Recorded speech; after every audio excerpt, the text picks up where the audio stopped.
Bienvenidos sean todos al Holocron, un espacio creado por PripLab Consulting Signature, una firma de consultora especializada en asuntos de derecho marcario y propiedad intelectual en Colombia, el cual fue desarrollado por este espacio para hablar sobre propiedad intelectual y en sus industrias. En el primer capítulo hablamos sobre la industria del cómic, el manga y la animación japonesa desde una visión empresarial. Ahora, pues vamos a hablar sobre un tema un poquito más centrado al autor. En este momento, pues tenemos a Juan Pablo Silva, director de Co-op Comics, quien nos va a acompañar el día de hoy para hablar un poco sobre el tema de esto que viene siendo la industria del cómic, pero ya enfocado un poco a nivel Colombia y pues todo lo que tiene que ver precisamente con este ecosistema. ¿Cómo estás, Juan Pablo? Qué feliz Hola, tenerte el día de hoy. hola, muchas gracias por la invitación. César, pues nada, me presento otra vez. Mi nombre es Juan Pablo Silva, creador de la editorial Go Up Comics y pues soy artista también.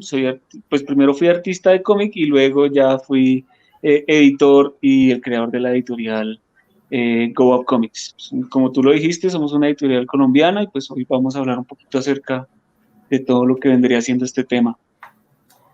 Bueno, ya hoy tenemos también a Sakura Kayama, está aquí presente, podemos entrar con ella. Bueno, ella es una autora colombo-japonesa y pues ha trabajado pues también en todo este mundo relacionado con el cómic más llamado manga en Japón y pues también trabaja pues con la animación en general. Entonces, ¿cómo está Sakura? ¿Cómo está el día de hoy? ¿Cómo estás el día de hoy?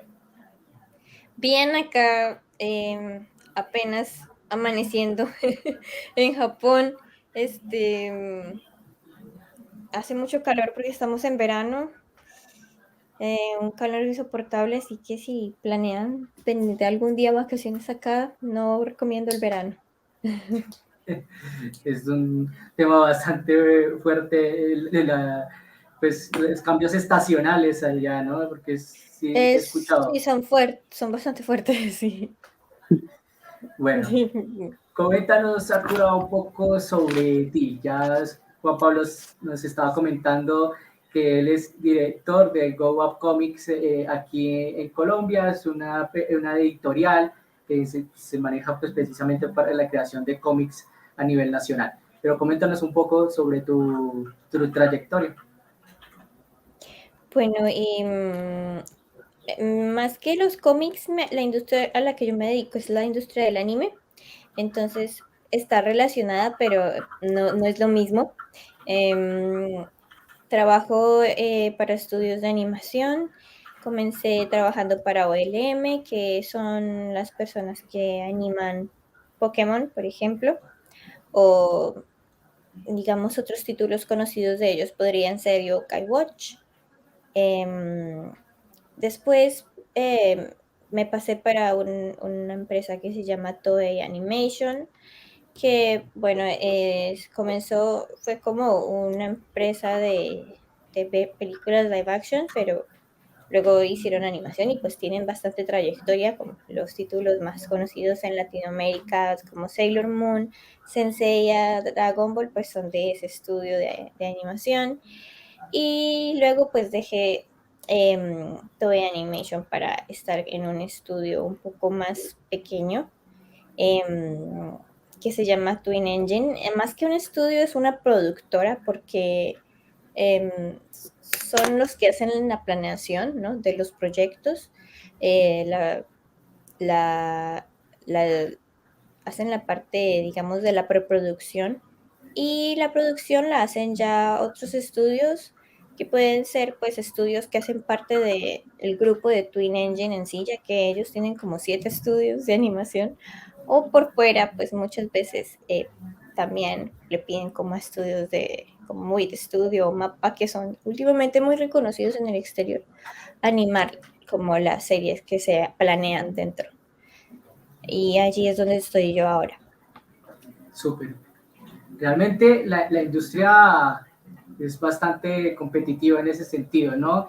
Realmente entre los dos, prácticamente las coincidencias vienen siendo que trabajan precisamente para una industria que se puede ir evolucionando generalmente desde el tema visual a lo audiovisual. Y pues es destacable precisamente eso, porque, por ejemplo,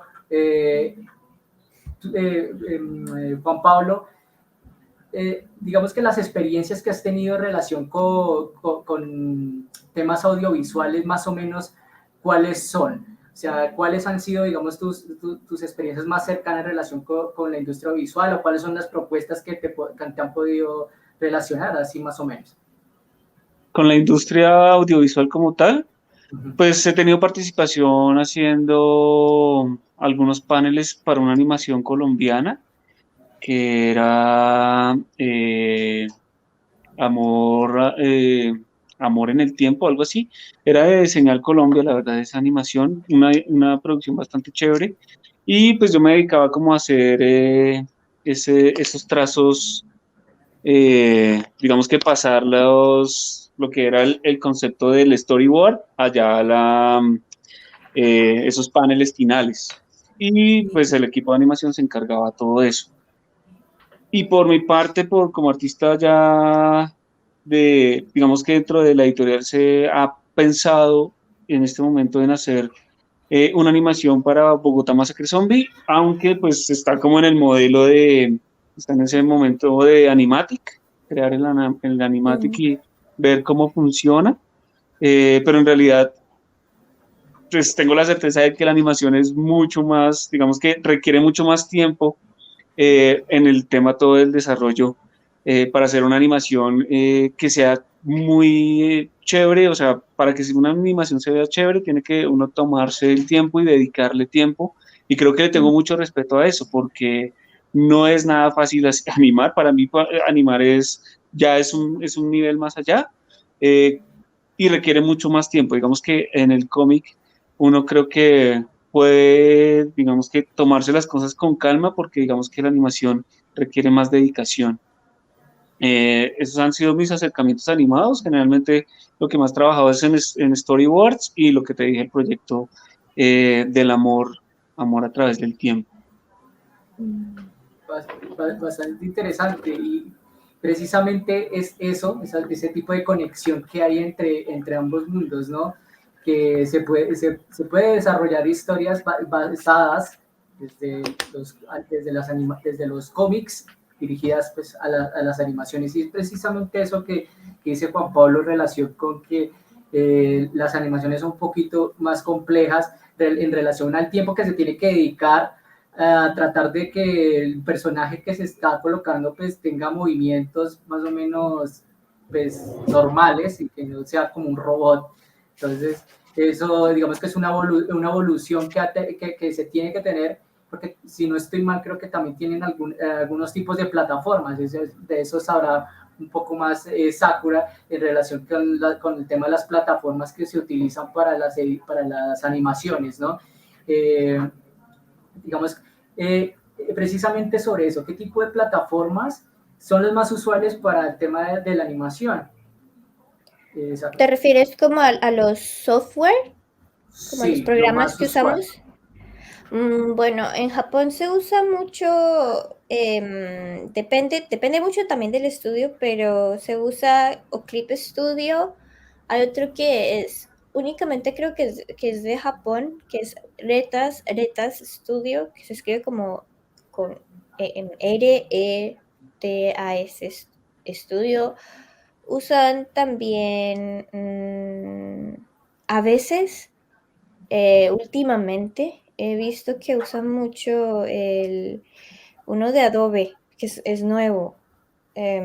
Adobe, ¿qué? Animate, creo que se llama, que eso lo están utilizando, pero en muy pocos estudios y es como más bien como raro porque es estilo Flash y es una técnica que en realidad en Japón no es que se use mucho, pero la están comenzando a utilizar en algunos estudios para, digamos, economizar la parte de el in-between porque en realidad, digamos que ¿cómo se dice? El precio de los animadores no ha aumentado y últimamente los animadores se están dando cuenta que están siendo explotados y han aumentado sus precios. Entonces se están intentando más bien como economizar por ese lado. Claro. Pero sí, no Ahora, sé. Ujú. ahora yo tengo una pregunta referente a ese tema. Juan Pablo pues, está desarrollando su editorial precisamente sobre varios tipos de o modalidades de contratos. Pero entonces, ¿cómo es esa interacción que tú dices, por ejemplo, que los animadores, pero eso también se puede traducir a los mangakas o a las personas que se dedican no solamente a la creación de cómics grandes, sino a los más modestos, a los más pequeños?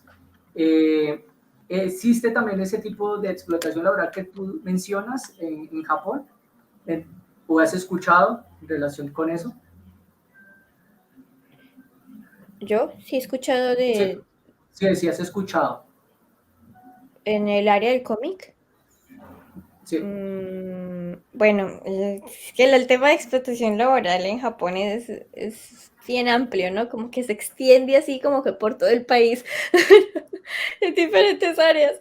Entonces, pues sí es común, digamos, la explotación laboral en la industria creativa, ¿no?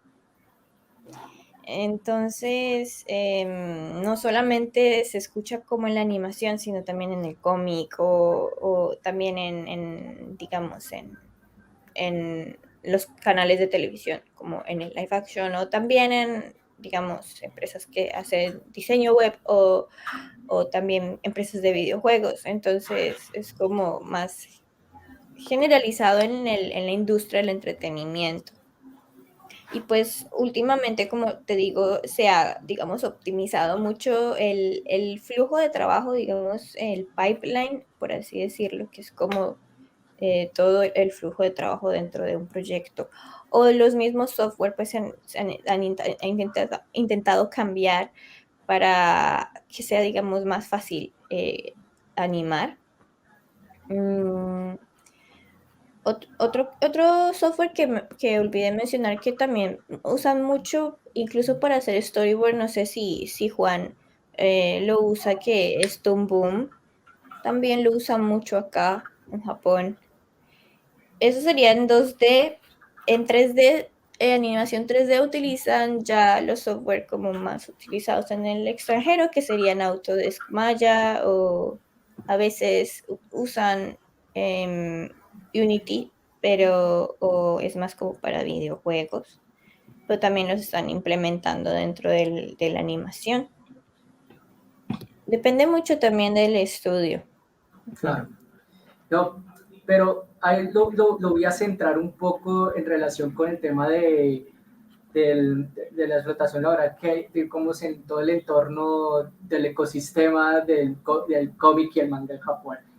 Y es que pueden existir diferentes tipos de contratos y entre esos Ah, están los contratos laborales, los contratos de sí, prestación de sí. servicios, de obra y labor. Mm, Entonces, eso digamos que dentro de la industria colombiana no está muy elaborado, a menos de que realmente se esté trabajando con con una empresa que se dedique a la animación o pues a la producción audiovisual.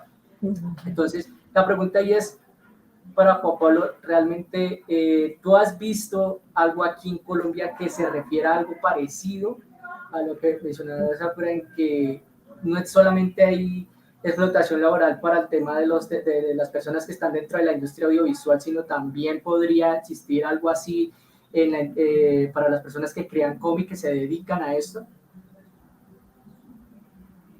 Mm, o sea, explotación laboral de gente. Explotación laboral en el sentido de que si, por ejemplo, pongámonos un poquito imaginativos, existiese una industria y en esa industria pues, podríamos tener algo semejante a lo que hay, una experiencia similar, o tú crees que la experiencia para la autora aquí en Colombia sería un poquito más benigna?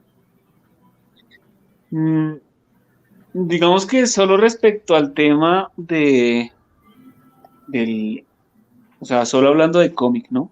Porque en el tema de diseño y eso, pues Sabemos que las agencias obviamente algunas veces se pasan con sus empleados en el tema de diseño o los ponen a trabajar horas extras, inclusive a mí en su momento cuando estaba trabajando para una agencia o pues eh,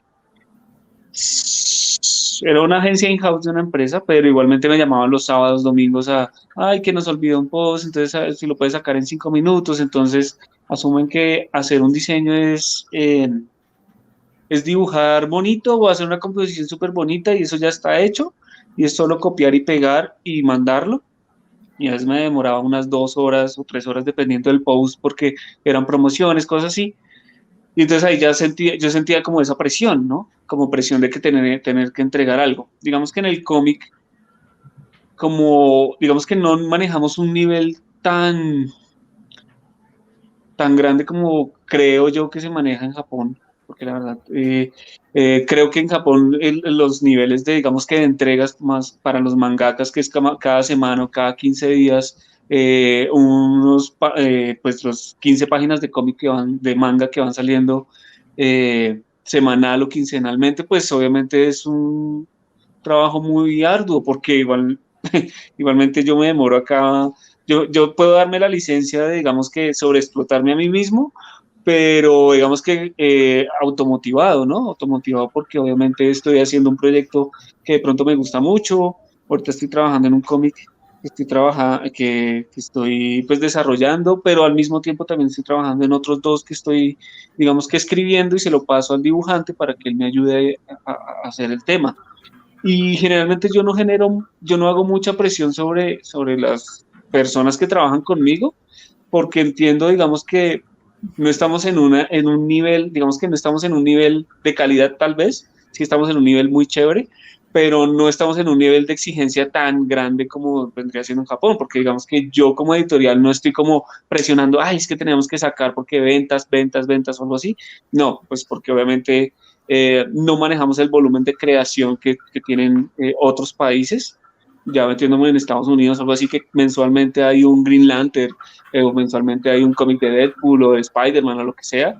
Entonces, Claro, y además que hay creo un que equipo está, de trabajo enorme también detrás de eso. exacto. Entonces, creo que el nivel de creación de cómic en Colombia, digamos que cuando ya tengo trabajos aparte, digamos que yo he hecho algunos cómics para diferentes instituciones, sí hubo una que digamos que teníamos 2 meses para desarrollar el cómic y ahí sí fue trabajo full durante 2 meses seguido, pero digamos que es, o sea, era como un tiempo límite porque se pusieron dizque, a buscar a los encargados de hacer el cómic. Me acuerdo que eran 120 páginas, dos cómics de los precursores de la libertad, se llamaba era una historia de Antonio Nariño y otra una historia de Bencos Biojó. Entonces en eso yo armé un equipo de 6 artistas en el que uno hacía los dibujos, el otro hacía el entintado y el otro hacía el color y yo me encargaba como de maquetación de textos finales y yo también participé en una de las obras. Entonces el trabajo, digamos que se aligeró mucho, pero igualmente teníamos que trabajar, teníamos que sacar unas 2 o 3 páginas diarias para sacar esas 120 páginas en esos 2 meses, y pues era como un ciclo de trabajo. Entonces, en ese momento sí hubo como, no creo que haya sido sobreexplotación, porque yo no yo era el líder del proyecto también, entonces yo no llamaba, oiga, me tiene que entregar, no, entonces daba como, venga, que si veía que digamos que no tengo como ese nivel de decirle a la gente, oiga, ¿qué está pasando? ¿Por qué no hace el trabajo? Etcétera, sino que yo llamaba a ver qué te está pasando, en qué te puedo ayudar, o no entiendes algo y podemos como solucionarlo. Digamos que ese es mi modelo de trabajo para no sentirme, porque pues a mí tampoco me gusta sentirme presionado y eso es una cosa de cualquier ser humano. Digamos que si a uno lo presionan, digamos que uno puede flaquear y romper o volverse más fuerte, pero pues no me gusta como llegar a esos extremos de tener que presionar tanto a la gente. Entonces el nivel de sobreexplotación respecto al cómic en Colombia es creo que el nivel que cada artista se pone en este momento, porque como es una Ajá. industria emergente que apenas está naciendo y floreciendo, pues yo creo que depende de cada uno si digamos que le mete más trabajo al asunto, aunque creo que eh, cada artista tiene diferentes niveles de habilidad, o sea, tiene habilidades diferentes, entonces hay artistas que les fluye más rápido el trabajo y hay otros que nos toca trabajar un poquito más y darle como un poquito más de tiempo a ese proceso creativo. Eh, y pues espero que no llegue el momento en que uno tenga que presionar, es que tenemos un deadline, o tenemos que mandar el proyecto ya, mandar a imprimirla. O sea, no quiero llegar a ese momento porque creo que primero las cosas salen mal y segundo, pues el artista también como que se aburre. Y pues aquí se conoce el tema de reventar al artista, ¿no? Que el artista se sobrecarga de trabajo y llega un punto en que el artista se quiebra y como que el man renuncia y quiere hacer después otra cosa y luego retoma, pero bueno, esa es más o menos mi percepción. Ahí el tema es revisar a qué pase a futuro con precisamente la evolución empresarial que se tenga con las editoras de cómic o manga, porque también hay algunas personas que se dedican al manga aquí en Colombia sobre esta industria. Ya sobre el resto de cosas uno presume que podría pasar en relación con con el trabajo que se hace, teniendo en cuenta para las experiencias que nos dice Juan Pablo con nuestros medios, ¿no? Como el tema de diseño, publicidad, etcétera.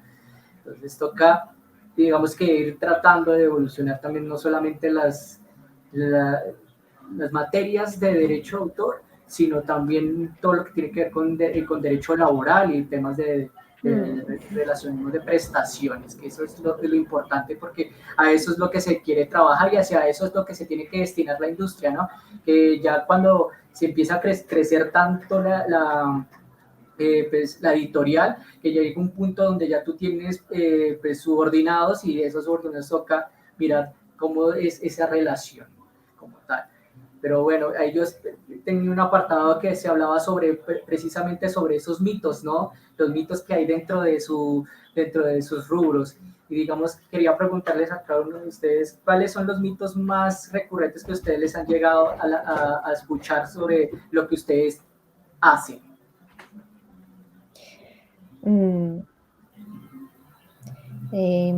Mitos. Sí. Bueno, más como mitos, es como que la gente piensa que somos millonarios por trabajar en digamos, títulos grandes.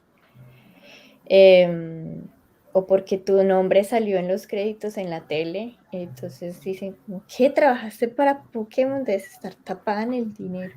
Y uno es como, no, mira que pues ganaba lo mismo que gana el supermercado que empacan bolsas. O sea, es como, no ganas muy bien en la industria del anime. De hecho, ganas muy poquito. Y como es por prestación de servicios, por lo general el contrato, pues no es que te dé muchas garantías, ¿no? Entonces, sí es bastante, digamos que ahora porque se volvió popular lo del anime, muchas personas sí conocen lo, digamos, explotadora que es la industria, pero no es algo que se supiera como hace 10 años, ¿no? Como que había muchos fans de anime, pero en realidad no sabía qué era lo que estaba pasando, digamos, detrás, ¿no? Entonces, como mito número uno, piensan que es algo que da mucho dinero. Y no. Eso sería como algo que se me ocurre. De resto,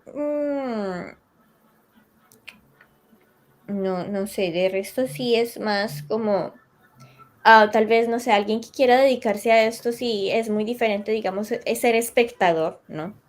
Que te guste ver o consumir.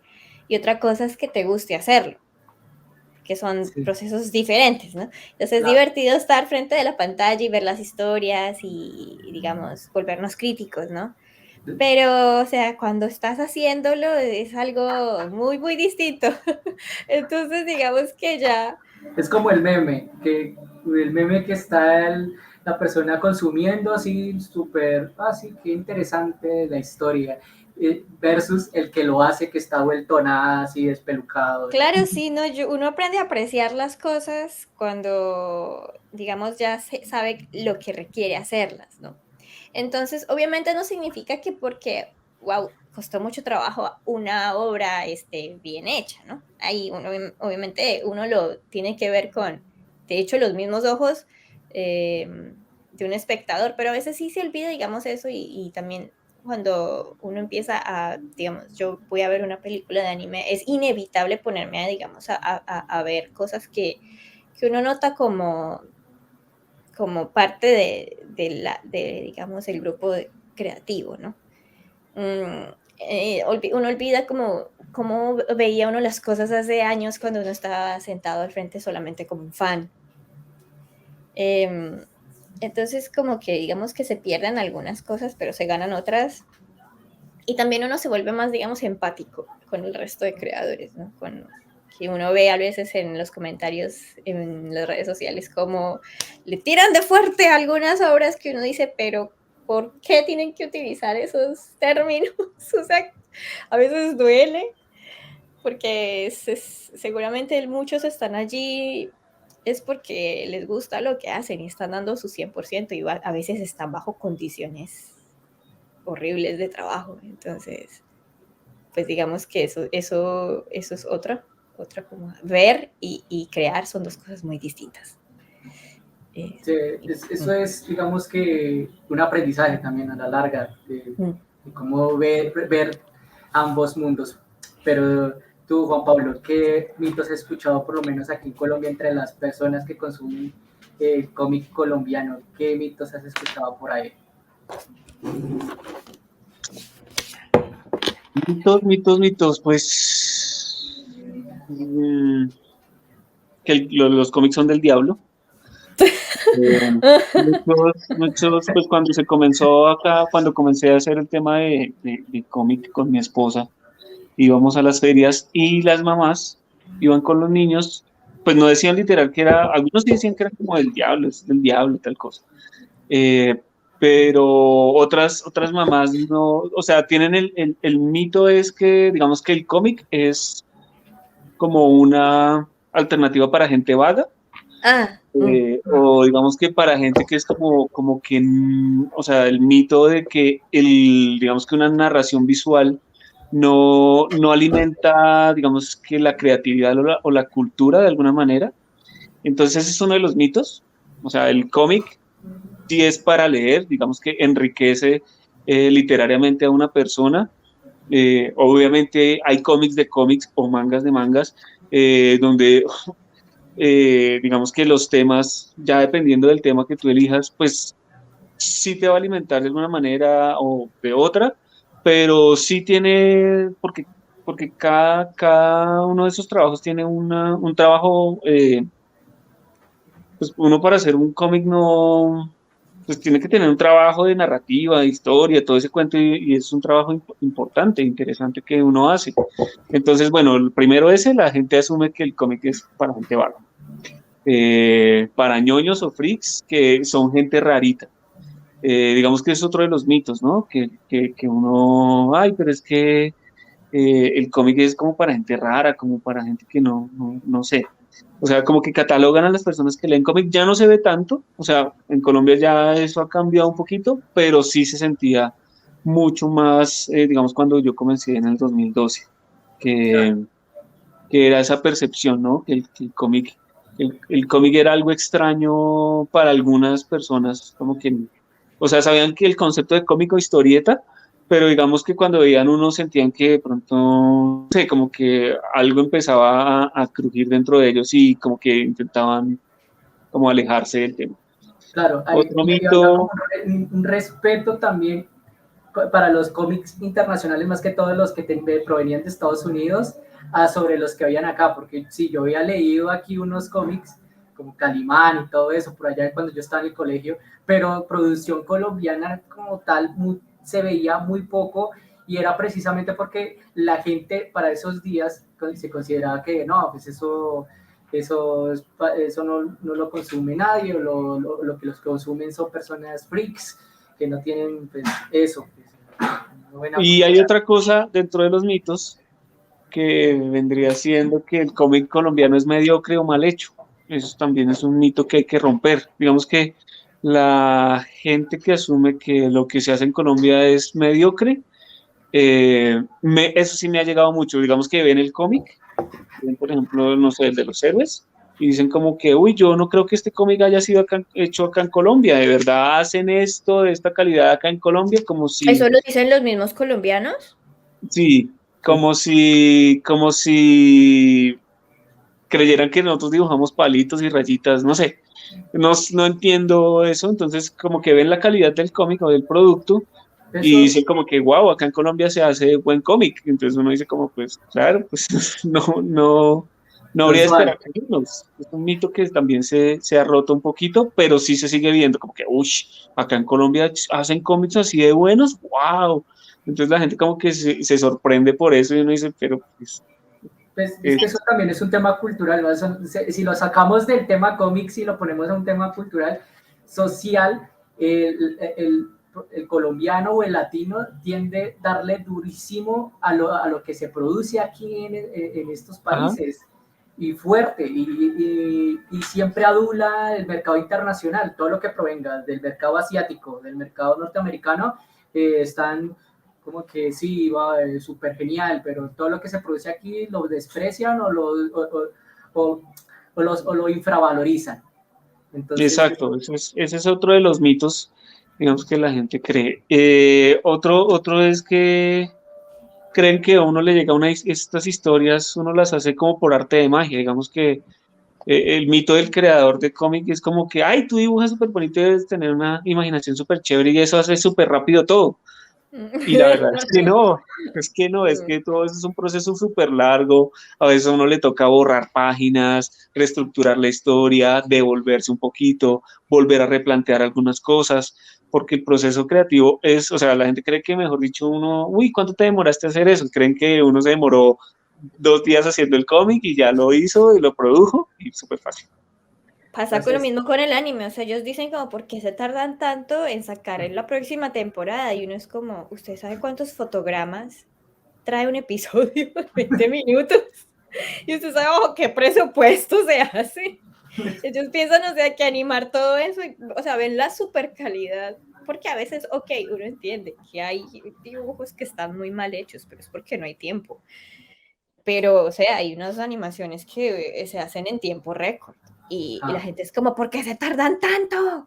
Y uno es, ok, dibuje usted por lo menos un mango, que a ver si le queda bien. O sea, es como, Exacto. es difícil, o sea, es algo que no es algo rápido, no es algo que, o sea, es rápido verlo, uno lo termina y, en una página de manga o una serie de animación, uno se la puede terminar súper rápido, ¿no? Un segundo, ¿no? Pero y la tiempo crítica. invertido.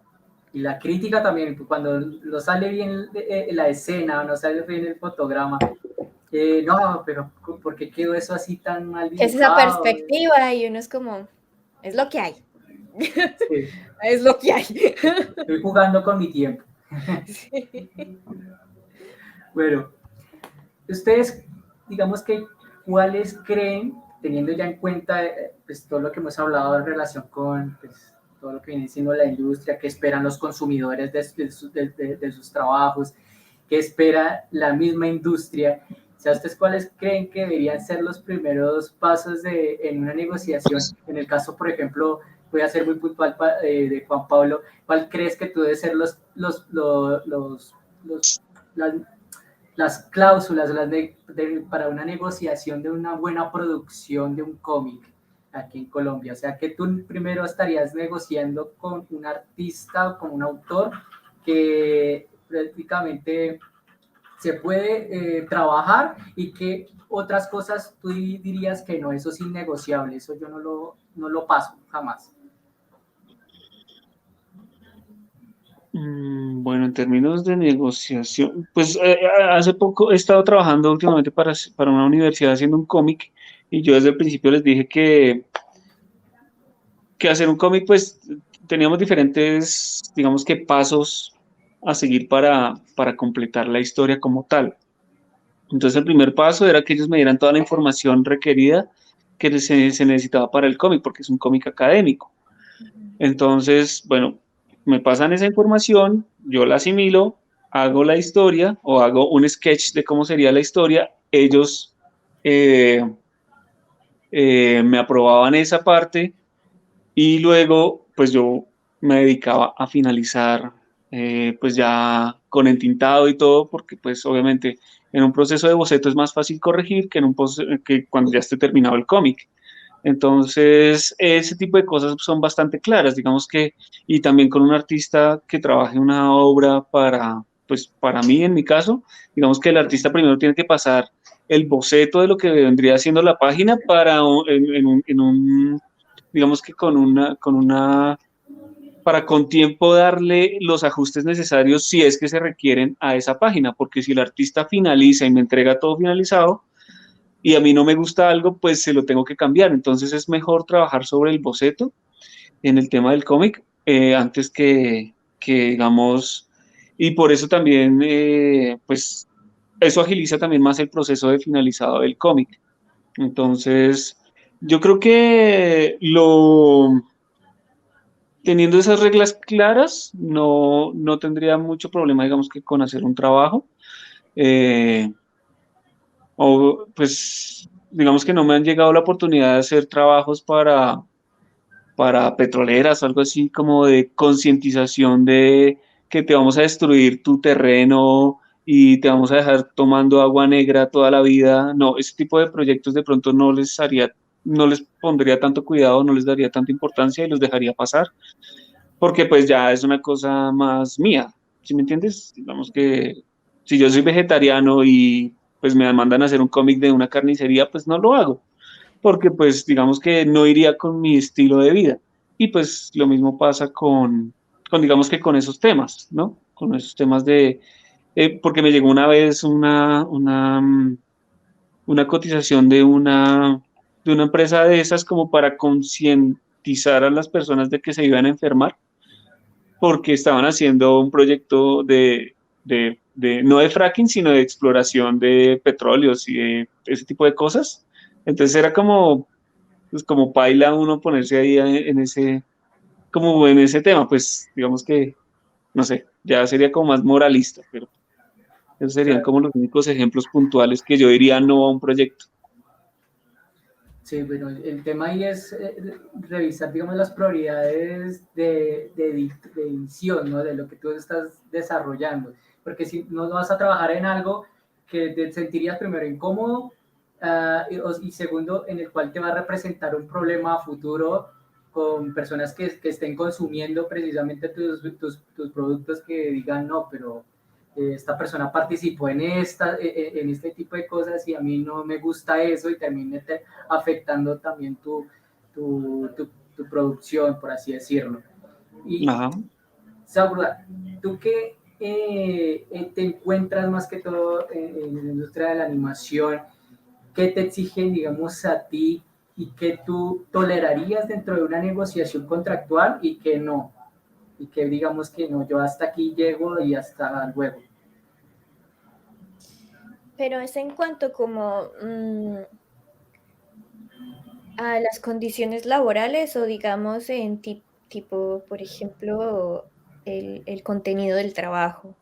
Es más que todo el contenido que te hacen asumir a ti dentro del contrato, que te Ujú. digan, nosotros vamos a hacer esta producción y resulta que, pues, a ver, un ejemplo, terminen haciendo animación hentai o cosas Ah, por el estilo.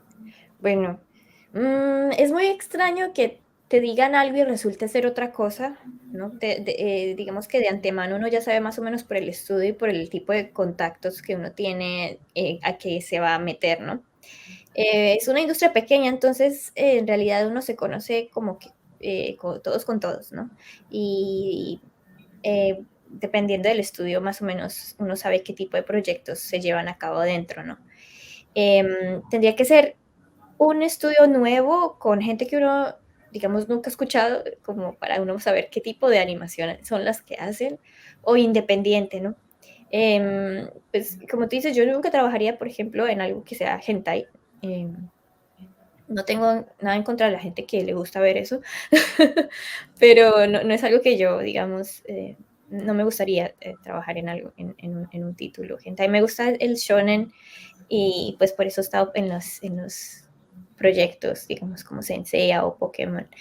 He tenido la suerte de poder elegir, que también no es algo que se puede hacer siempre, ¿no? He tenido conocidos que les ha tocado, digamos, trabajar en proyectos hentai y en realidad no son cosas que ellos quieran hacer, pero pues es el único trabajo que encuentran e incluso los explotan en esos proyectos. Son, no pueden regresar a la casa como en un mes, por ejemplo, por estar en el estudio acampando por un mes. Y pues es triste, como uno dice, bueno, yo acamparía en eso, en ese tipo de condiciones, pero pues si es para la, digamos, no sé, próxima temporada de Kimetsu no Yaiba, cosas así, ¿me entiendes? Como, O para Bleach. pero sí, para la próxima de Bleach, o sea, hasta, o sea, uno aceptaría, tal vez es por, digamos, la cantidad de nostalgia que uno siente en esos títulos, pero para un título hentai que solamente como más bien para alimentar un morbo, digamos, que es temporal o bueno, momentáneo, ¿no?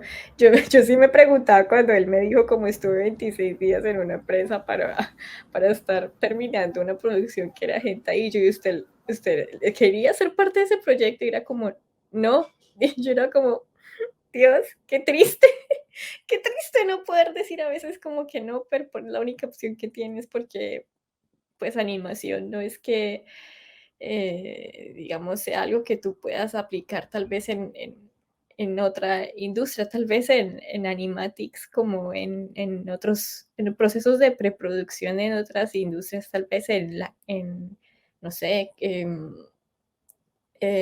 cine, videojuegos, pero no es en realidad algo como que uno pueda tener muchas opciones, la verdad.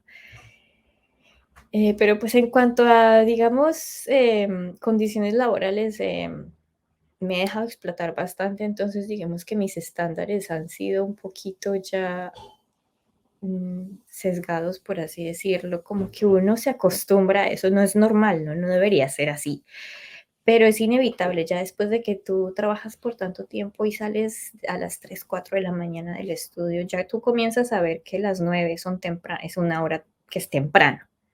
Entonces, incluso hasta ahora que yo he intentado salir temprano, ¿no? Y lo he hecho, como que mi cerebro piensa cuando alguien dice como, uy, no, y trabajé demasiado, salí a las 9 y yo digo, las 9 es temprano, o sea, como dentro de mi cabeza, me hago entender, o sea, y yo sé que no lo es, que no debería ser así, pero es como que te lavan el cerebro, entonces es difícil, digamos, uno tener ya un pensamiento, entre comillas, sano, ¿no? En cuanto a los horarios. O algo que me sorprende es cuando trabajo a veces con extranjeros que, digamos, pongo un meeting después de las 6 de la tarde y me dicen como, no, es que no es horario laboral y yo soy como, pero es, pues, o sea, 6, desde 6 a 7, tampoco es tan tarde. Y lo pienso así, pero sé que para la persona que no trabaja en algo así es como, no, o sea, 6 en punto, a las 6 en punto ya no trabajo. Entonces, ahí lo tienes en mute, creo. Sí, sí, tenía el mute. Sí, es un llamado a las buenas prácticas laborales, entonces. Sí, sí, Pero, pero, o sea, es como un conflicto, ¿no? Porque yo sé que deben haber buenas prácticas laborales. Por una parte de mí están de acuerdo en hacer horas extra. Entonces, es como una cultura que está arraigada, que debería cambiar y ojalá cambie, pero que es difícil hacerla cambiar. Entonces, los que están es de acuerdo con eso. ya entrando en el tema en relación con el derecho de autor, muchas veces para otro tipo de industrias se les hacen firmar derechos de cesión exclusivos a las editoriales o en este caso a las productoras.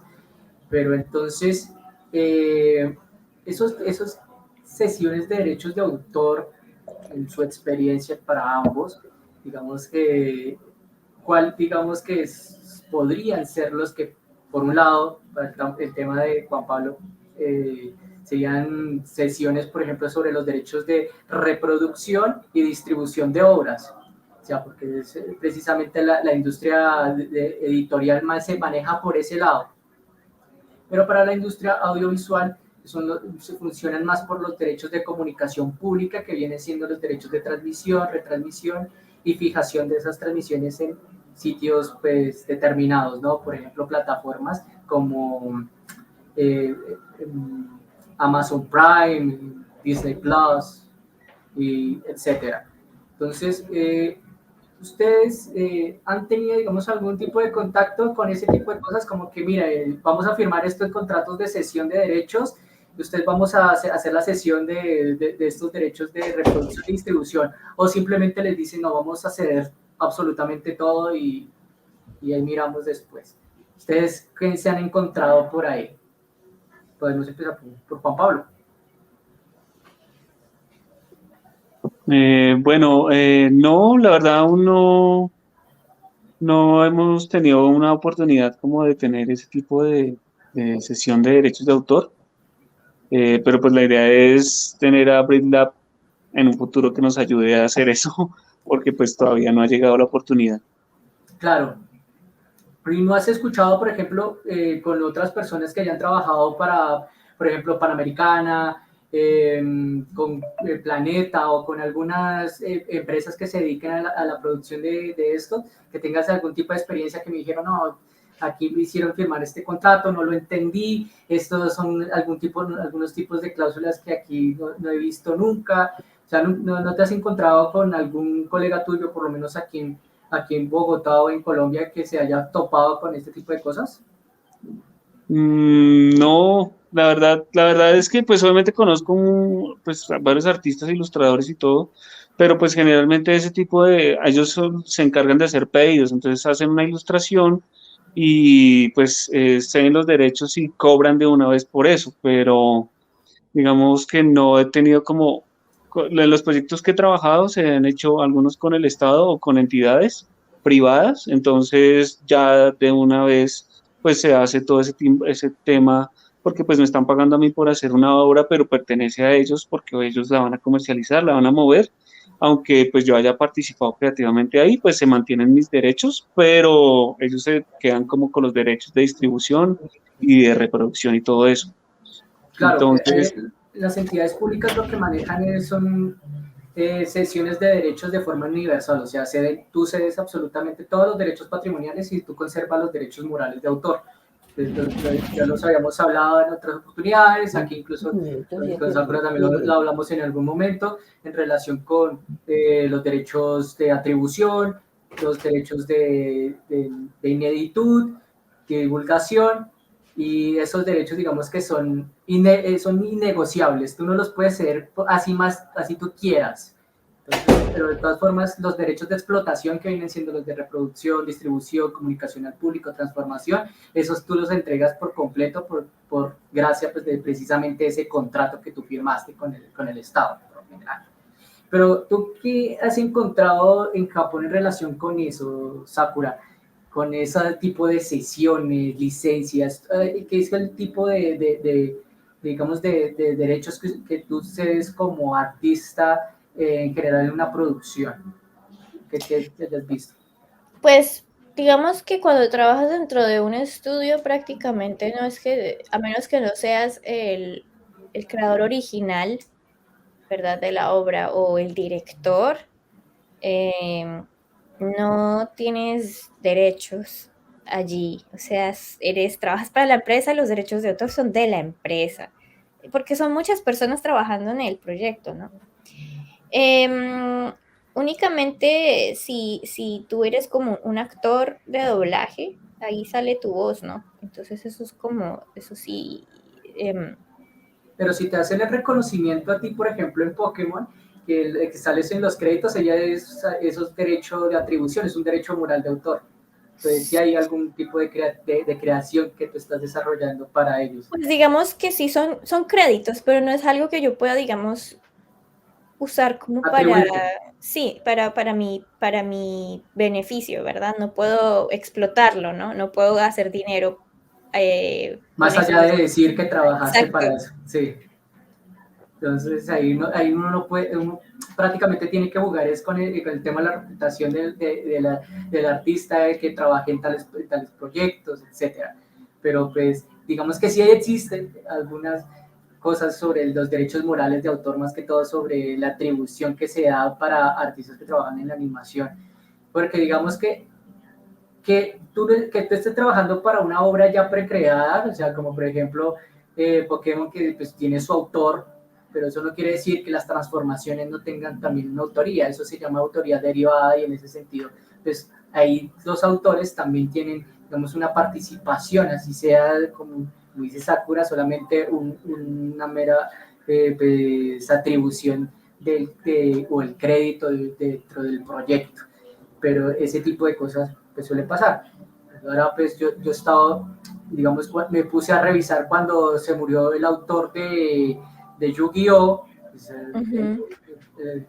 el mangaka, eh, sabía hacer muy bien el tema de las negociaciones, porque él dijo, no, a mí no me importa mucho el tema de la comunicación pública que se gestione ahí, yo quiero tener una participación en relación al merchandising que se esté vendiendo de mi producto, del producto de mi obra. Y es una negociación que le salió bien, porque a la larga, pues precisamente Yu-Gi-Oh vendió más por merchandising que cualquier otro tipo de anime.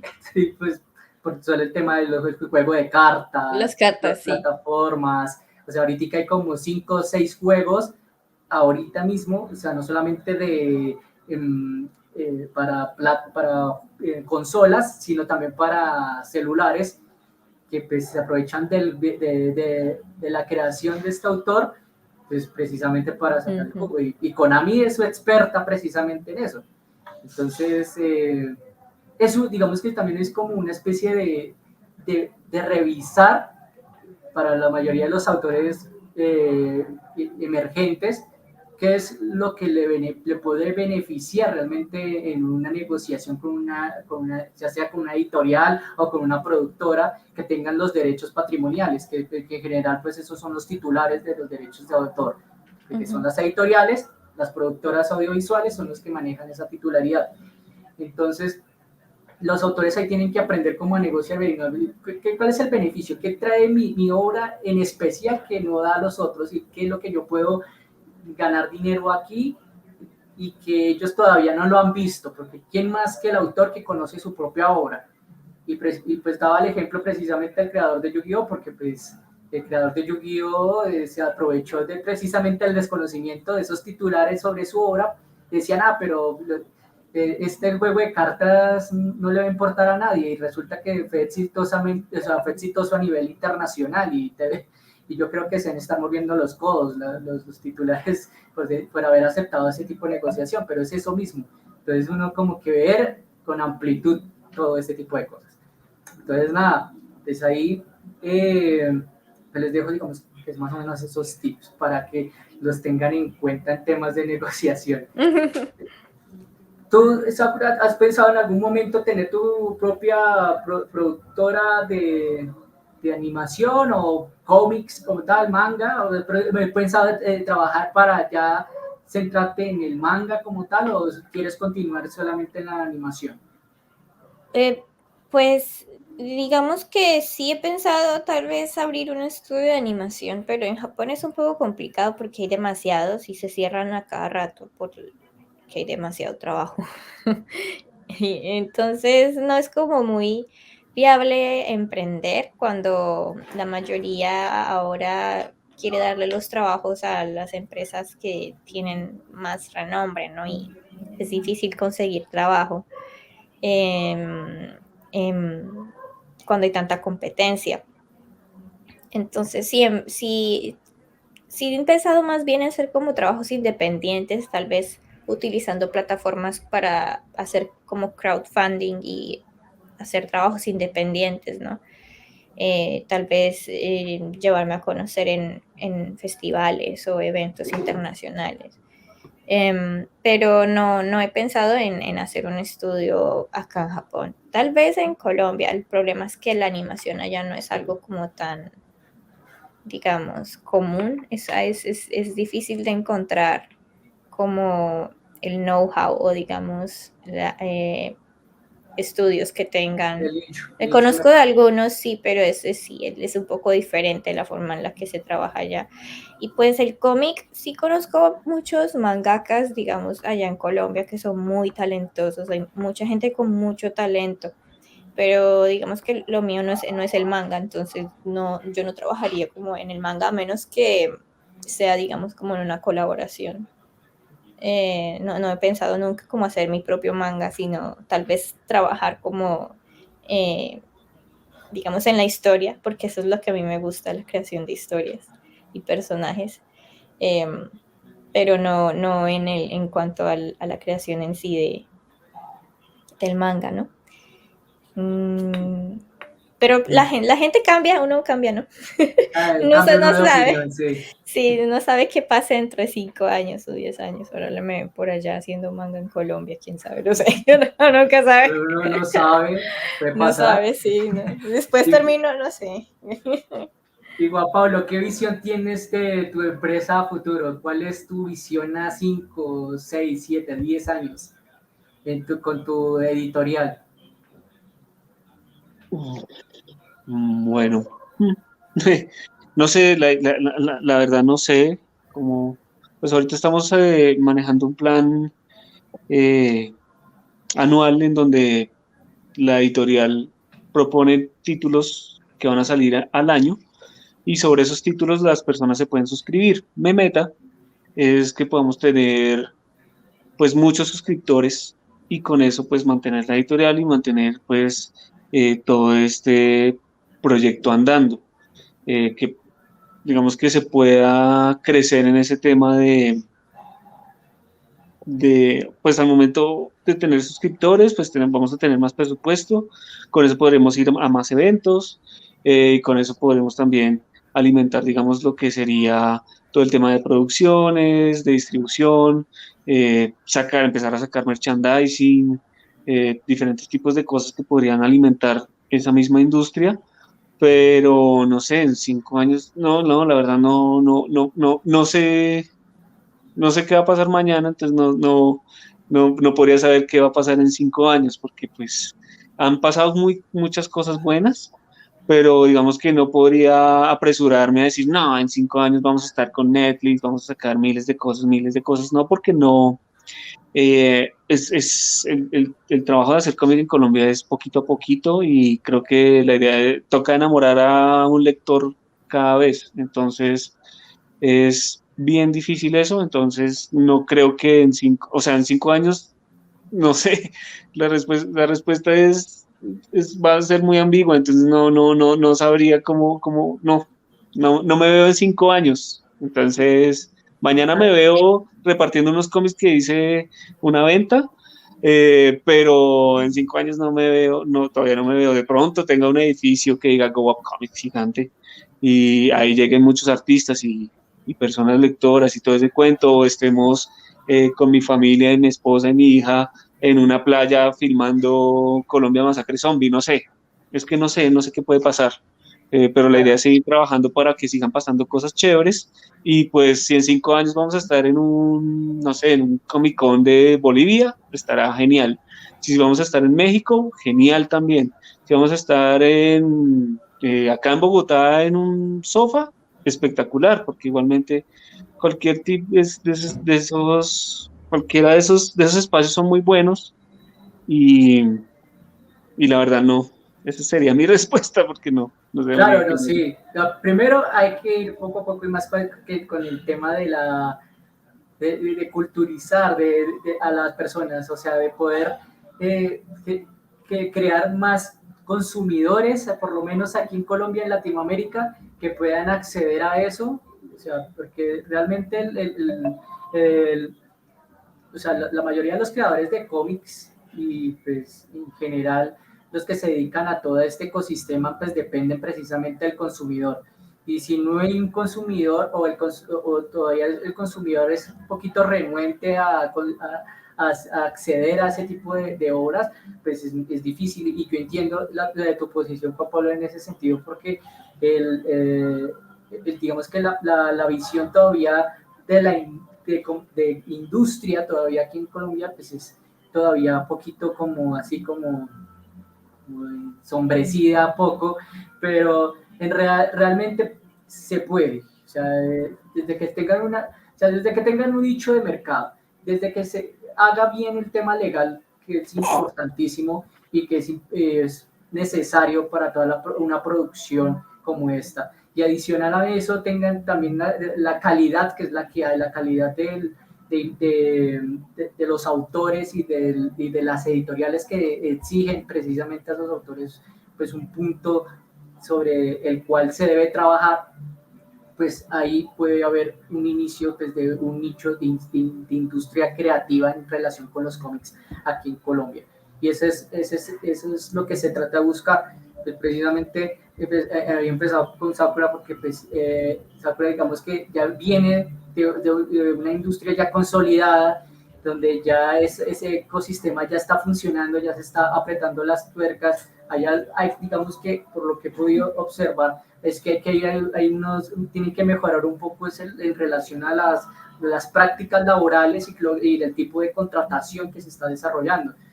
Pero digamos que también es un aprendizaje en retrospectiva a lo que puede pasar en un futuro, a lo que puede pasar después en Colombia si este tipo de cosas no se tienen en cuenta para seguir trabajando en la producción de cómics o animación colombiana o latinoamericana en ese caso.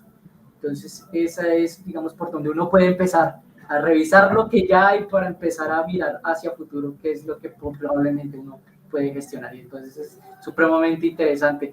Entonces, nada, muchachos, muchísimas gracias por haber participado aquí en este podcast. Este es el segundo podcast que hace el autor de Briplab Consulting Signature. ¿Dónde los podemos encontrar aquí en redes sociales, Juan Pablo? Bueno, pueden entrar a la página www.goupcomics.com. Ahí van a encontrar previews de los cómics que hemos hecho o los que se están vendiendo en este momento. También tenemos cómics digitales, tenemos pues muestras gratis. Entonces es una página bastante chévere. Y también se pueden suscribir a la editorial, que la suscripción es por un año. Y pues van a recibir 6 cómics en ese año, pero también van a tener un catálogo digital exclusivo para suscriptores. Entonces tenemos muchas opciones como para lectura. Entonces tenemos cómics de ciencia ficción, de aventura, de suspenso, de terror, de superhéroes, de zombies. Entonces creo que la alternativa de Go Up Comics es bastante amplia y pues creo que todos la pueden disfrutar, ¿no? Y ya, pues hoy en Instagram pues es Go Up Comics, _editorial, y ahí pues me pueden encontrar, pueden encontrar la editorial en las redes sociales. Súper, Juan Pablo. Y Sakura, ¿dónde te podemos encontrar en redes sociales? Ay, mejor que no me encuentre. Pues en Facebook me pueden encontrar mi perfil, pero no, es mi perfil, digamos, personal, no es una página. Entonces, tengo una página que es Sakura Kayama, que así es como sin espacio, y esa es mi página, y ahí sí soy más como a un público. Pero en mi Facebook personal a veces pongo como memes que ofenden a la gente, entonces ahí como que es mejor no meterse. Listo, perfecto. Para el próximo episodio estaremos hablando sobre plataformas digitales y estaremos hablando un poco sobre los contratos y licencias en relación con el derecho de autor. En esa oportunidad vamos a estar hablando probablemente con invitados de Crunchyroll, que son la plataforma de aquí en Latinoamérica que maneja todo el tema de distribución digital sobre este tipo de obras. Entonces, no se lo pierdan, nos vemos la próxima semana y estaremos en contacto. Chao, gracias. Bye.